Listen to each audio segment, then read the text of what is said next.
Hey, it's Mr. Norton with Education is Fast, where we do things like advanced placement European history, government, economics, and the occasional professional development video for teaching strategies. Today we're going to be focusing on a government lesson with our first test basically being right around the corner. And one of the things that students typically struggle with is going to be the Constitutional Convention. So, if you're struggling with the basic concepts and the agreements that were made in the Constitutional Convention, then stick around because that's what today's video is for. Flashing lights, flashing lights. Alright, so we're going to get started. We're talking about the Constitutional Convention, and just like any other time we shoot a video, we're always going to have some learning targets. So, let's go ahead and get those up. Alright, so the first thing we're going to want to do is we're going to compare and contrast the Virginia Plan with the New Jersey Plan. We're going to analyze how the Great Compromise was a combination of the New Jersey Plan and the Virginia Plan. And we're going to analyze the agreement between the northern states and southern states regarding the Three-Fifths Compromise. We're also going to describe how each side benefits. And we're also going to finish it off by summarizing how the President of the United States is elected. So let's set the scene. Well, we know from previous lessons, if you're in my class, that the Articles of Confederation are an absolute disaster. So, reasons why? Well, there's too many currencies. There's no efficient way to create and pass laws. States are basically acting like they're their own country because one of the things we would have focused on at the end was how states were basically trying to do their own negotiations with foreign countries. There's no legitimate way to raise money for the national government. If you recall, it's because you were basically unable to tax. There's no legitimate way to raise an army because you had to basically beg states for troops. And Britain's ruining your economy and won't leave your territory. And then the last thing, too, is you have a problem where Spain has closed the Mississippi River as far as access for the United States. So, with all these things going on, in our last lesson, we talked about how Shays' Rebellion was basically the last thing that happened, and we were calling for a convention to fix things. Now, they tried 2 attempts. The first one, it doesn't really matter if you remember the name of it or not, because no one shows up. It's kind of insignificant. But then the second one that gets called is the Constitutional Convention. So the goal is to just fix the Articles of Confederation, but what we end up in the end is that we end up with something more. We have this totally redesigned government that we use today. And so when we get to the convention, we have 2 plans, and the first one is the Virginia Plan, and our second one is going to be the New Jersey Plan. All right, so let's get through the Virginia Plan first. So they wish to create a government that has 3 branches, and each branch has the ability to check the others. Now, as we start going through these plans, you should probably be able to pick up exactly which parts we have in our current government. They want a strong national government. They do not necessarily want to go back to the Articles of Confederation because they saw all the issues. Now, the things that they want it to be able to do, they want it to be able to create laws. Nothing new there. They want to levy taxes. That's brand new. And they also want to be able to control trade between the states. If we go back to our lesson on the Articles of Confederation, some of the problems, we saw that it was very difficult to trade between states because all 13 states had essentially created their own set of trade laws. And they would basically just try and make them where they were advantageous to their own state. Now, some other things as to how the government would look. Well, they wanted a bicameral legislature, so that's going to be a 2-house legislature. They off of population, so basically, if you have more people, you have more representatives. And the upper house, the way that you're going to have people elected there is going to be by state legislatures. And then the lower house is going to be elected by the people. Now, with this being based off of population, clearly it has an advantage for states like Virginia and New York because they have so many people in it. And then you also have to take into account that states like Rhode Island and New Jersey are going to be at an extreme disadvantage because they have so few people. And you have to keep in mind this too. The way that the government is currently operating under the Articles of Confederation, it's all based off equality because each state got 1 vote. So basically the reaction from the smaller states is not so fast. They're not really going to be into this new system of government where they go from being equals to being severely disadvantaged. So then we have the New Jersey Plan. And here's how this looks. They want, a 1-house legislature, so a unicameral house. They think that each state should receive 1 vote. But some changes here, because the first 2, it looks just like when we talked about the Articles of Confederation, but Things that are added, they want the power to set taxes, regulate trade. They want an executive branch that looks a little different than what you would think. They want a multiple member executive branch. So basically, their whole goal is to try and just kind of tweak the Articles of Confederation, and then we're just having some small changes here. I mean, the changes you saw were setting taxes, regulating trade. You have the creation of an executive branch that wasn't there before. So this is going to lead us to our first reflection activity, which is compare and contrast the Virginia plan with the New Jersey plan. So take some time, if you have to, pause it, and if you really need to, rewind it, and see if you can actually finish that off. But we're going to move on to the next one. We're going to be learning target 2. We're going to analyze how the Great Compromise was a combination of the New Jersey plan and Virginia plan. Now, before we get into this, one of the definitions we've talked about in class is a compromise, where basically what a compromise is when you have two people or two groups of people, or maybe it's multiple, where they all want something different, and so what ends up happening is they both give up something they want in order to get what they want. So it's like you got to give up something to get something. So that's what happens, is the New Jersey plan and the Virginia plan are combined into what's called the Great Compromise. So basically what they do is they take pieces of each plan and puts them together. They have a bicameral legislature. Representation in the upper house is equal, and you would know that. That's our Senate today. And then the representation in the lower house is going to be based off of population. Now, some things to be mindful of is that the way that the bicameral legislature works is very similar to what was called for in the Virginia plan, which is the upper house is going to be elected by state legislatures, and then the lower house is going to be elected by the popular vote. Now, that might be confusing to you because, we in Michigan, where I'm at right now, we have a 2018 election coming up where we have a senator that is running for re-election.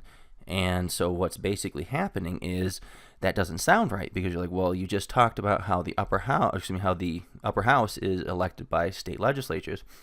Well, that was the case for a long time, but then a constitutional amendment was passed later on that took that power away from the state legislatures, and that was given to the people. So popular vote is how that ends up today, but that's not how it was originally intended.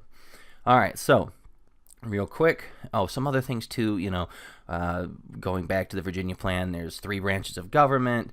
We have obviously we have an executive branch. Both of them agreed that they were going to have the power to tax and regulate trade. Some other things that end up getting put in there that I didn't mention earlier is that under this new constitution, there's only one form of currency, so only the U.S. government can coin money. So that eliminates that whole confusing 14 currencies things.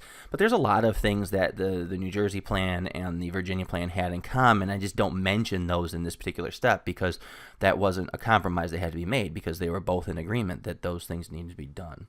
All right, so quick reflection activity. Think to yourself, how does the Great Compromise reflect ideas that were proposed in both the Virginia and New Jersey plans? And while you get prepped to do that, let's move on to the learning target 3.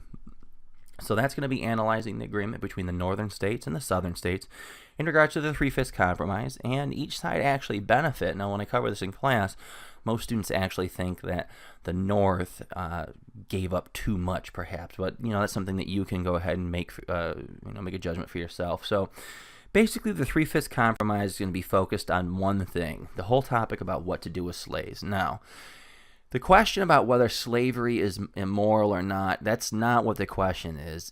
The whole question is about whether the slave trade is actually immoral. And now students normally get confused each year when I bring up that point, because they just figure slave trade and slavery are the same thing. Well, the slave trade that what northern states want to get rid of is actually going outside of the United States, going over to Africa, and then taking people as slaves, back to the United States, and then obviously selling them there. That's what they want to eliminate. They don't necessarily want to eliminate slavery. They just want to eliminate the slave trade. And of course, southern states are not going to be in favor of that, because if you're in high school at this point, you should know that the southern states relied heavily upon slave labor to work on their farms and to take the pool of slaves away would basically tank their economy, because they would not have as many slaves to draw upon. So some other things too, though, is that if you recall, with the House of Representatives, basically what happens there is it's based off of population. So the more people you have in your state, the more representatives you'll end up receiving. So the South basically pushes, we want to count all of our slaves as part of our population. And that's going to work out in their advantage, because what you're going to do is you're going to add to your numbers, which means you have the possibility of gaining more seats in the House of Representatives. Now, students tend to think that for some reason, if you count all the slaves, that the South would actually have an advantage in the House of Representatives. And that's just really not the case, because the North would still end up having a higher population. All it would do is reduce the advantage that the northern states have. Of course, the northern states, you always want to hold on to any advantage you have. Northern states kind of fire back with, well, I mean, they're slaves, they're property. You know, they're never going to be able to vote. You don't even treat them like humans.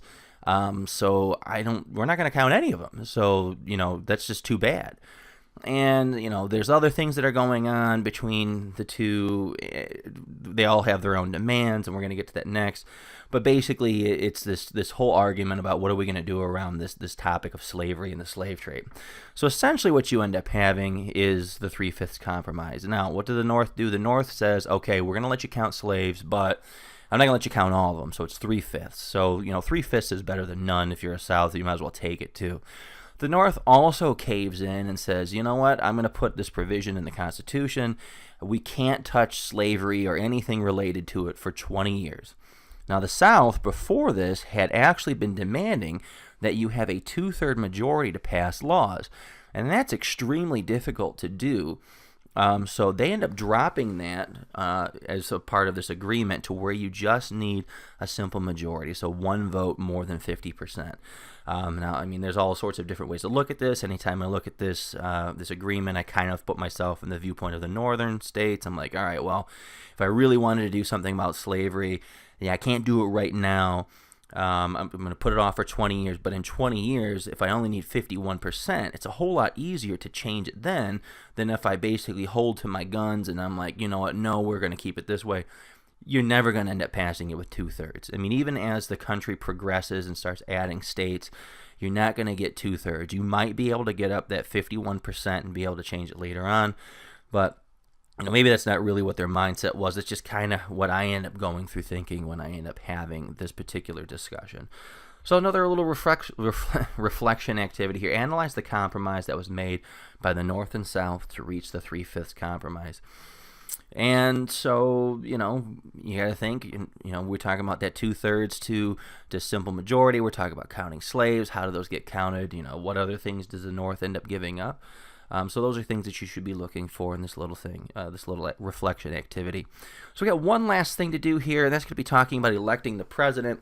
So that's how this was decided. There are a few different views that are pushed here. We've got some people want the use of a popular vote. You even have a lot of people now, especially after the recent 2016 election, that think it should be done that way. And then you have others that are pushing for state legislatures to decide who's going to be president. But in the end, we have something called the Electoral College that's created.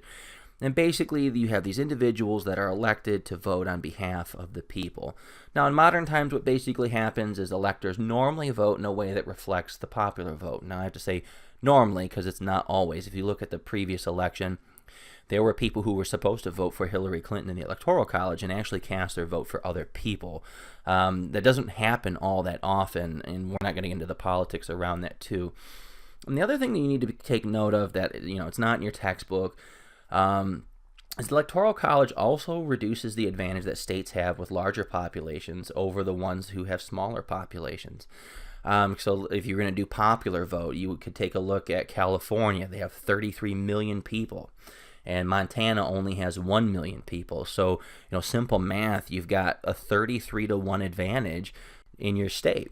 Now, if you look at the Electoral College, what you have there is the Electoral College has 55 votes for California, and Montana gets 3. So that's approximately an 18-1 advantage. So that is just another side note that it reduces the influence of states with a lot of people. Now, if you're wondering, how did I get to 55 for California and 3 for Montana? It's because California has 53 House of Representative members, and then you get your 2 senators, so that's what adds up to 55. And then Montana, because it's so small, only has 1 House of Representative member. And then because of the Senate being 2 senators per state, they have 2, so 2 plus 1 equals 3. So that leads us to our last one, summarize how the President of the United States is elected. And that's going to pretty much wrap it up for the learning targets and the reflections. So, a little question of the day here. Who do you believe got the best deal in the 3/5 compromise? I normally ask students that in class, but maybe you don't have my class. Go ahead and put that in the comments below. And that's going to pretty much wrap it up for now. Hopefully you got what you came here for. If you're in my class, hopefully you can take some of this knowledge and apply it to the test that's coming up soon. That's going to do it for now. We'll see you in the next episode.